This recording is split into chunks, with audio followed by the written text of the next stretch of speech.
بسم اللہ الرحمن الرحیم۔ السلام علیکم ورحمۃ اللہ وبرکاتہ۔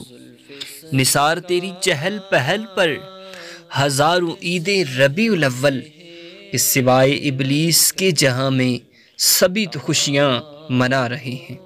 پیارے ساتھیو، میلاد النبی صلی اللہ علیہ وسلم پر خاص تارے کا طلوع ہونا، اسی بارے میں سماعت کیجیے۔ ابو نعیم حضرت حسان بن ثابت انصاری رضی اللہ تعالی عنہ سے روایت ہے، میں 7 برس کا تھا، ایک دن پچھلی رات کو وہ سخت آواز آئی کہ ایسی جلد پہنچی آواز میں نے کبھی نہ سنی تھی۔ کیا دیکھتا ہوں کہ مدینے کے ایک بلند ٹیلے پر ایک یہودی ہاتھ میں آگ کا شعلہ لیے چیخ رہا ہے۔ لوگ اس کی آواز پر جمع ہوئے اور وہ بولا، یہ احمد کے ستارے نے طلوع کیا، یہ ستارہ کسی نبی ہی کی پیدائش پر طلوع کرتا ہے، اور اب انبیاء میں سوائے احمد کے کوئی باقی نہیں رہا۔